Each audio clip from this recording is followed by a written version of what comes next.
How's it going, everybody? Welcome to the channel. This is Big Daddy Dave, and this is a map tour for a new mod map to Farming Simulator 22 called Northeast End.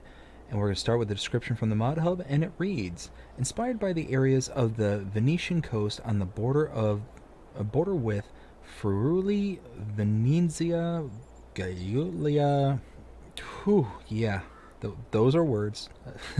Typical areas used for the cultivation of arable land for animal feed and intensive viticulture. The map includes 128 totally flat fields with multiple generic selling stations, 500 kilowatt BGA, dairy, winery, mill, and bakery as production locations. 2 farms are available, one for livestock and one for the arable land. The seasonality of the crops have been changed, reflecting the reality of the area. There are mods required for this map, starting with the Double Rod Mat Fence Pack by Agrar Modding Ost, the Vineyard Poles Pack by Agropayev Pix, Italian House by Perrin Moddings, Payev Buildings by Agropayev Pix, Silos 200 Pack by Regstar, Cow Husbandry by RL Modding, and E-Tunnel Reinforced Arch by DD Mod Passions. This map was created by Not Professional Gamers, Agropayev, Zeoficus, and Scalari. Whew, man, and is 554.87 megabytes to download. If we take a look at the map, this is what it looks like. And we start here in the kind of western portion of the map, right here in the middle of town. We do start out by owning farmlands number 1, 58, 75, 76, 96, and 98. Farmland number 1 is the kind of periphery area, as you already own a good chunk of the map. Farmland number 58 is a soybean field that is currently in the state of growing. Let's see, 75 is a field with no product in it. 76 is a field with no product in it. 96 is it's a whole bunch of stuff. It is the farm grass field, another field with no product in it, and a couple of grape fields. The grass field is ready to harvest, but the grapes are currently growing. And then lastly, farmland 98 is a soybeans field, and that is growing. And if we take a look at the prices around the map, you can see there's quite a range. Starting out with one of the smaller ones here at 30,323, another small one, 38,000. You've got a little bit bigger here at 66, working our way up to 68. Then you got 125. We go over here to one of the bigger ones, 327,000. You got another one here, almost 300,000. Way up here, almost 422,000. So you do have a pretty good range of what it is you can buy, and you can start small and work your way up. You got one here that's almost 20,000. So yeah, you can really start small and just build your way up from there. If we take a look, one thing I wanted to show was the calendar here. You can see it has been modified for the map. If we take a look, we do have animals to start out with, or I should say animal pens. Contracts are available, no production chains to start out with, and no collectibles. If we take a look at mods specific to this map, under the build menu, buy menu, nothing under the build menu, but oh my goodness, buy menu. That's what we're under here. Under the build menu, we take a look here under the buildings. There's nothing under sheds, but under silos we scroll to the right. Oops. Northeast End right here, couple right there. Nothing under the silo extensions, containers, but under tools you do have one here. And then nothing under farmhouses. Under productions, under factories, scroll to the right, you do have a couple productions that are modded in. Nothing under selling points, greenhouses, orchards, or generators. Under animals, there's nothing under this whole tab. Under decorations, we do have some fences. We scroll to the right. Oh, here we go. Couple right here. And then nothing under lights or others. And then there is nothing under the landscaping tab here. Now, first part of this, we're going to start walking around, and we'll have to jump to our starting farm because there's a bit of distance there. So, first things first, we have a gas station right here, just down the street. And back here is the Hypermart sell point. Cutting through this little play yard right here. And around the back side here, this is the biomass heating plant right here.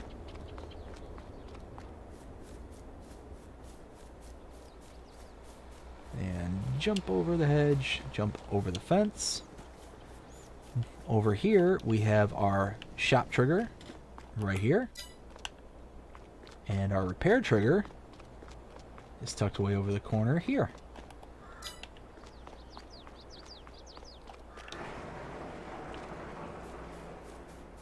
And now heading down south, jump over the fence, jump over that fence.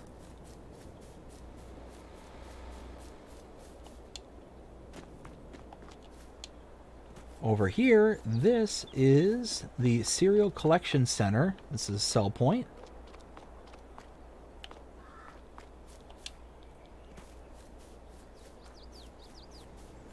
Whoops, jump over.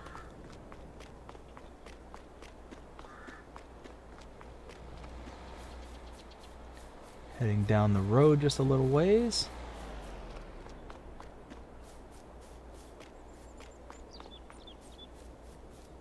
Now, right back here is the animal dealer.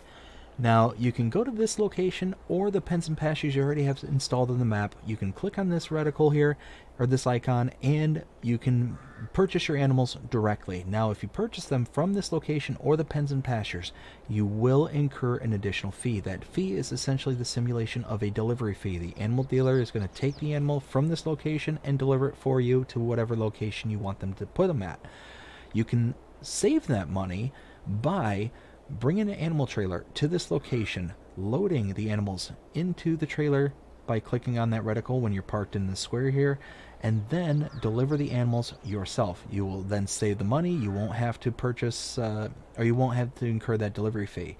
Now, if you're purchasing, let's say, adult cows are $100 extra per cow. So depending on how many you're wanting to buy, it can cost a lot pretty quickly. So either leasing a trailer or owning a trailer may be a better way to go, depending on how many you're going to purchase. And now heading down the road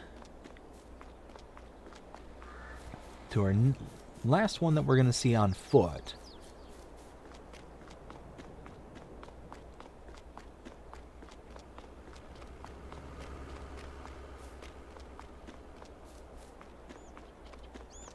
Right here, this is the restaurant sell point. Now at this point, I'm going to go ahead and jump over to the starting farm, and we'll take a look at the starting farm, the starting equipment, all that stuff. So let's go ahead and do that. And there we go. So we'll start over here.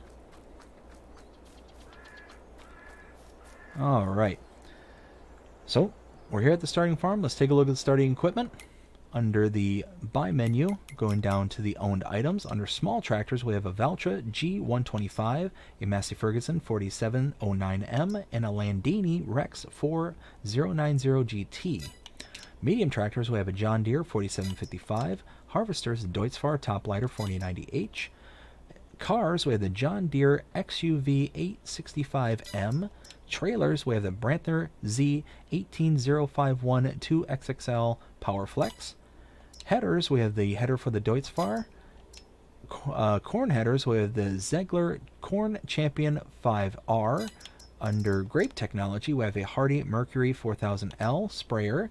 We have the Furman MRWK 6000 trailer and a Providus MP 122 OSHA pruner. Under plows, we have the Pottinger Servo 25, cultivators, a Horsch Toronto 3FX, disc harrows, a Horsch Joker 4CT, subsoilers, the Agrisim Combi Plow Gold 3M, Seeders the Nordstein HK25 and S3030, Planters the Agromaz Falcon 3, Animals the K-Brand RA142, that's the mixing wagon. Front loader, we have the Quickie Q6M. Front loader tools, we have the Albert manure fork and pallet forks. We have the header trailer for the Deutz-Fahr, and under weights we have a 10 Winkle Pack 750 and a John Deere Pickup 900. So fairly good amount of equipment to start out with. Here we have a sleep trigger, a repair trigger right here. Head around the back side over here. Fuel tank right here. Bunker silos. Our regular silo.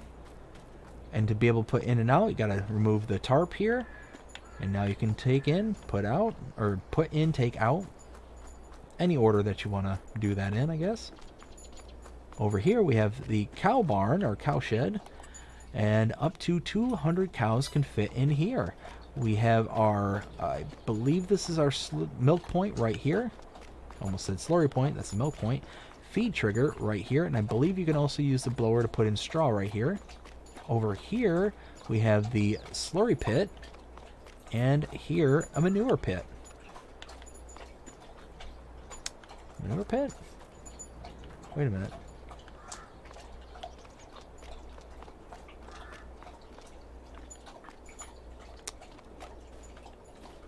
See, it almost looks like one of the manure separators.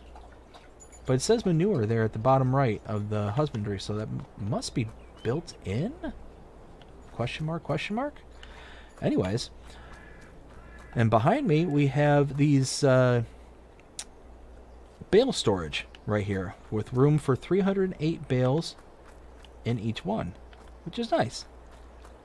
Now, from here, I'm going to run around to the front side of our house over here and pick up the little XUV, the John Deere Gator.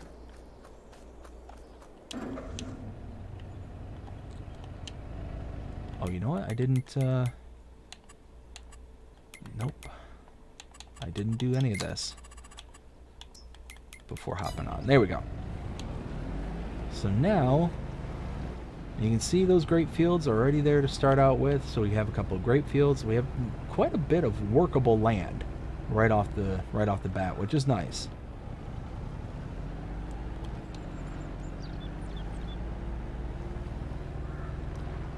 So we're going to head down this way.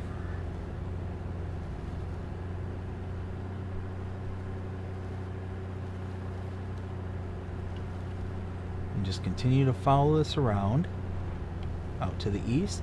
Now I will say, be careful when you're driving, because there's all these roads that are just lined with this kind of trenches and stuff. Some of them are really, really deep, and some of them you will lose equipment in if you get tangled up in them. So be very careful. Make sure that you're babysitting any AI workers, because a lot of the fields have the trenches along either end of them. So something that you have to be aware of, and make sure that you're not just taken advantage of, because yeah, you're going to lose equipment very easy if you're not paying attention, or at bare minimum get it stuck.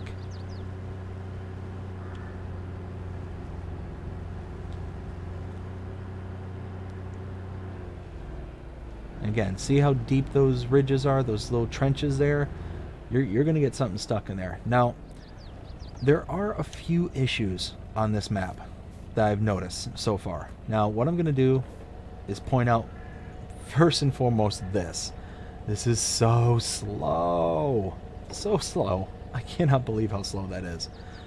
I do like this little sign here. Kind of explains what the process is for, how a biogas plant works. Couple bunker silos right over here at the biogas plant. But if we come around the corner here, you see there's no triggers for you to activate. Well, if we go to the map, take a look at where we've been and what we've done. So we started way up here in the town. We started here at the gas station, came over to the hypermarket, over to the biogas plant, then to the vehicle shop, down to the cereal collection center, over to the animal dealer, and then lastly to the restaurant. We then jumped to the starting farm where we saw the all the stuff around here, the sleep trigger, repair trigger, came around the fuel tank, bunker silos, the silo here, the cow barn, as well as the reinforced arches for bale storage. We then pulled out, came all the way down here, up, and then down to here to the biogas plant. If we purchase farmland number 54 for $929,040, we would then get all the triggers pop up, and we'd be able to use the biogas plant. We have our inputs for solids here. Our trigger will pop up there to interact with the biogas plant. Input for liquids there, and output for liquids, digestate, right there. Now head back over. So yeah, I was saying earlier how there's just some little flaws and quirks with this map. The gates that are closed like this are comically slow to open. So for the rest of them, I will be jumping over them rather than waiting for them to open. Now we head over here and up this little hill. Now for the most part, this map is incredibly flat. Incredibly flat, but you get it to kind of the outer edges here, and you do get some elevation changes. So again, here's one of those I was talking about, gate. I'm just gonna hop over. Lime station right here, lime buy point, and then back here you have your debris crusher right there.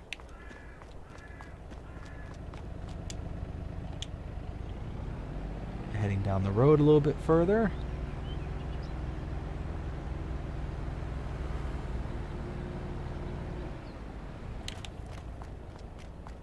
Over here we have the bakery. You can purchase this for $50,000.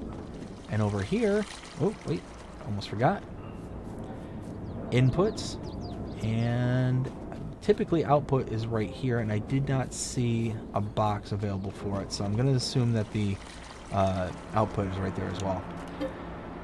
Dairy for $70,000. Purchase that, and your inputs and outputs are right back here. And see, another little flaw. The little marker here is just kind of elevated off the ground. So there's little flaws like that. There's some bigger flaws that I'll point out later, but yeah, we'll come to that when we get there. Now the next area I thought was really cool, but again, there's another flaw, and I don't know if it leaves this next area completely broken or not. Like, this one is kind of up in the air for me, but I really like the way that it looks. Now this is supposed to be like a winery, but in game we don't have wineries. We have, grape processing units. Now hop out there. As you can see, grape processing unit for $80,000. You purchase that. I have purchased this, and that was pretty much the only thing that popped up. You can see, I think this is where you're supposed to put in to the production point. Are these kind of points right here? But nothing comes up as to indicate that, yes, that is the place to put in. It might even be this one on the outer edge here. Because you have one right here as well. Oh, wait.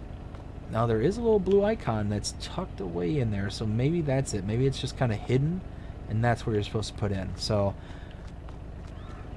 that was kind of cool. I just noticed that one there. Over here is the output. You can see right there. The tanks are kind of right on top of it, so when you get your pallets spawn, they'll probably just have one, maybe two that'll spawn at a time. But I mean, overall, I really like how this is modeled and the kind of concept behind this building. Like, this is a really nice model, in my opinion. Now you can see your starting farm is right over there in the distance. We're going to be passing right by it.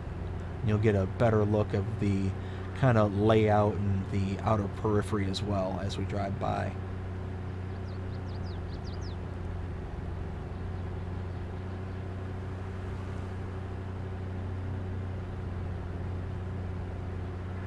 Yeah, so you can see your kind of starting farm, the little farmhouse, the couple of grape vineyards that you have, one right there and then one just beyond.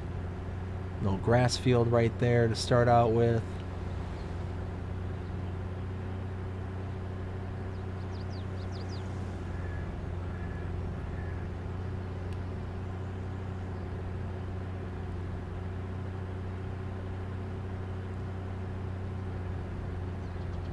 Alright, now over here, hop over again.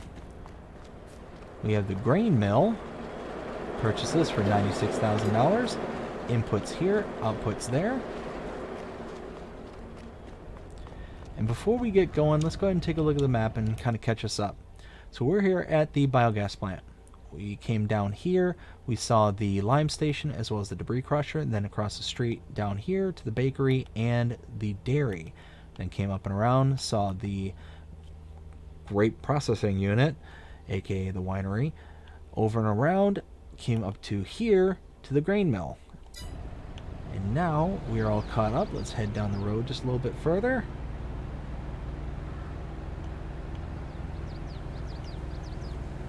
Now here we're going to make a left, followed by an immediate right.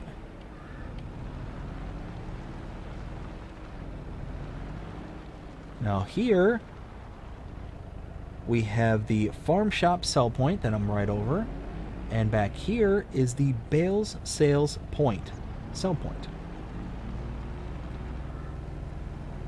Now heading off in this direction, and between these couple of cornfields. Now the next place that we're going to come up to is farm number 2, and this is by far, in my opinion, whoa, see, that's what I'm talking about. Be careful, you can lose equipment pretty easy if you get too much in a hurry. But as I was saying, the next area, farm number 2, straight ahead, is probably the one with the biggest issues that I have found to this point. So you pull in here, we'll stop right there. You have a sleep trigger here, or a wardrobe trigger. I don't know which, because neither one of them activate. Now, I sat there and wondered, well, maybe it's something to do with not owning the land. So, I went to it. We were here at the grain mill, came up through here, through these couple of sell points, up and around to right here. So I purchased it for $112,284. This is farmland 34. And you can see... Oh, I thought I purchased... Oh, that's because I don't have enough money. Ha ha ha.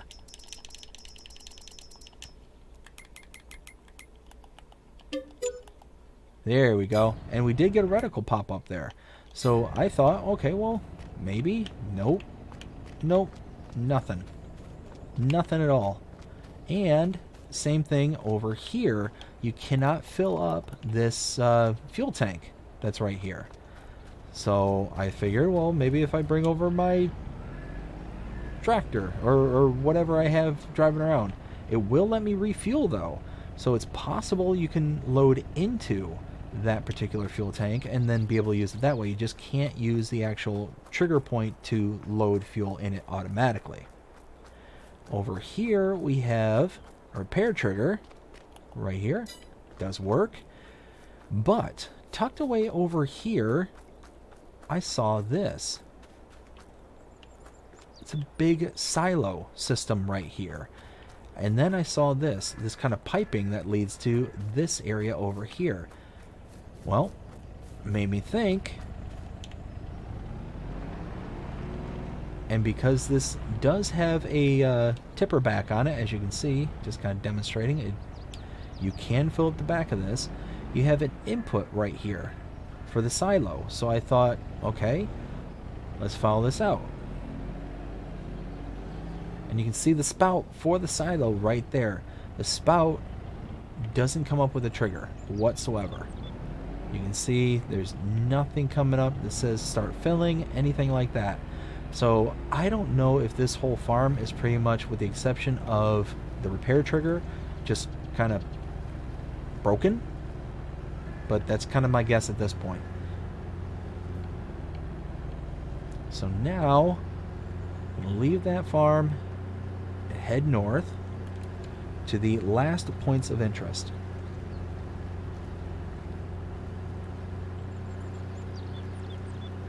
And over the bridge.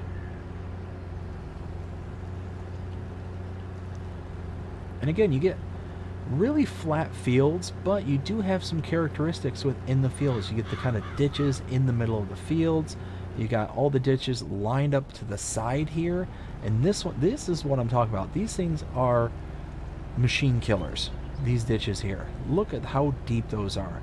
You get a harvester, you get a worker who's not paying attention, all of a sudden, bloop, right into there. You're not getting out.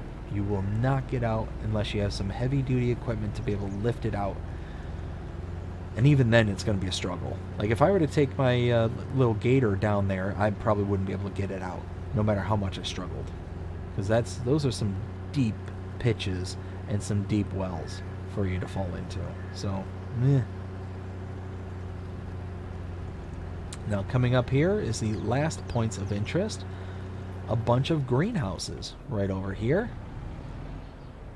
Now, we have 2 medium greenhouses, one here and here, and both of these are $5,000 each.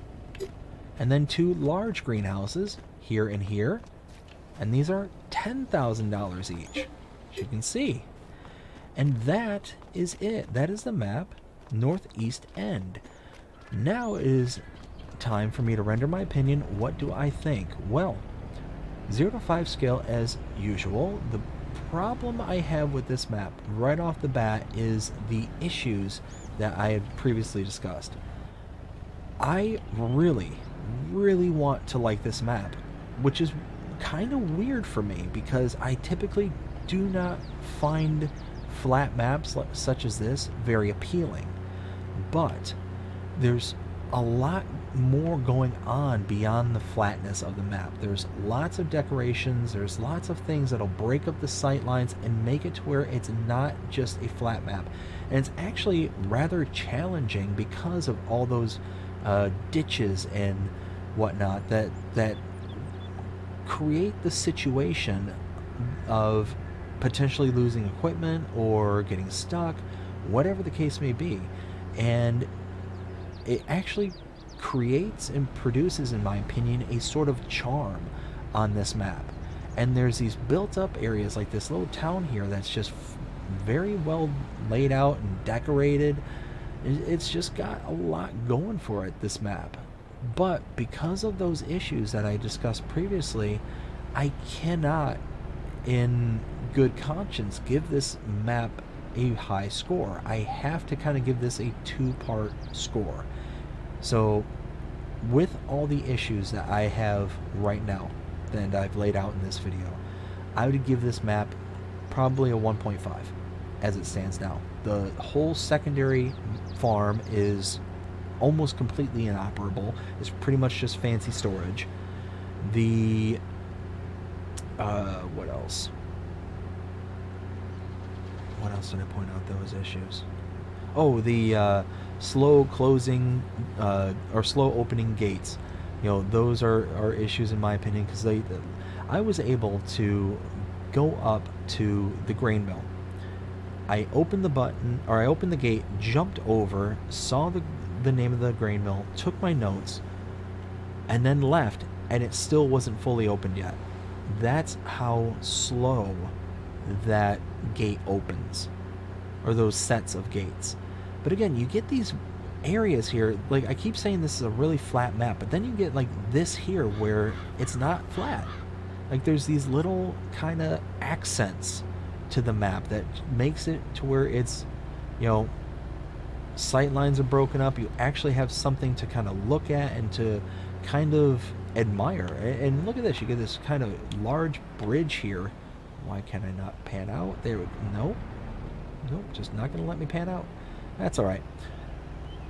But this large bridge network here that kind of carries you over the fields and all this stuff, and it's really nice. Like you get some really cool areas.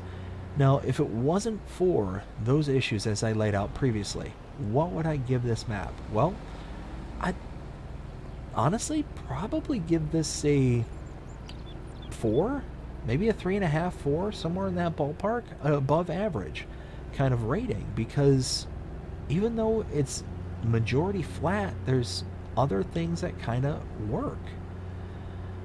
And it honestly kind of makes me sad that there are these issues, because there are some really cool features on this map. There's some really nice stuff to kind of draw you into it.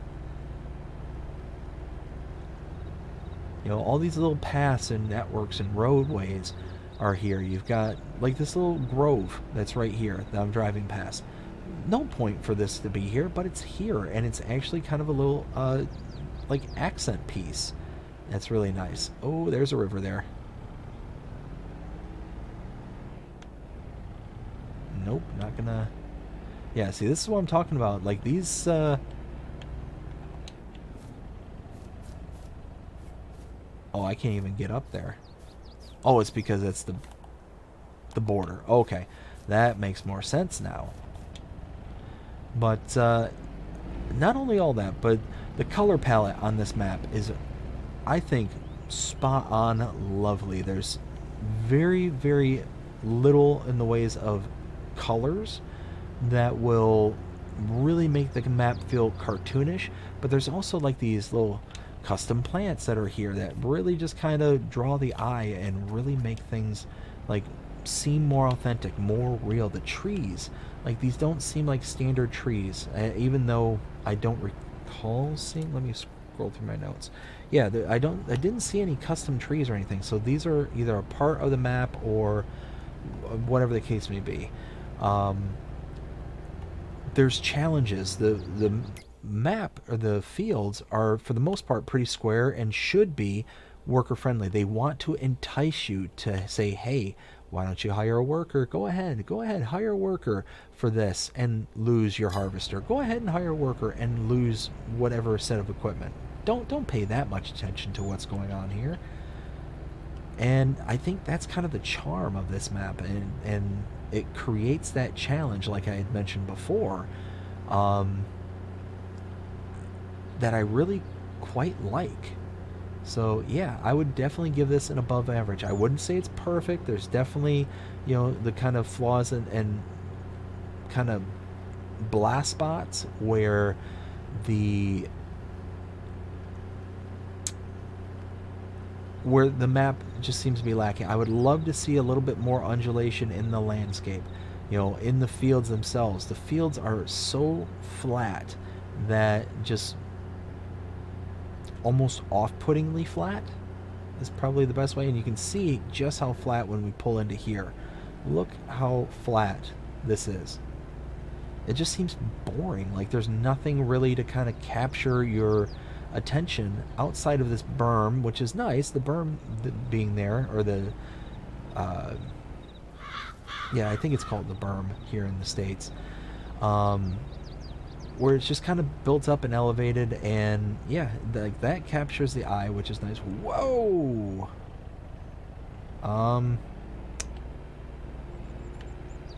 Well, I'll do the rest of this on foot then. But yeah, no, it's just, there's a lot about it I really want to love. There's a lot about this map I really want to genuinely like give it praise.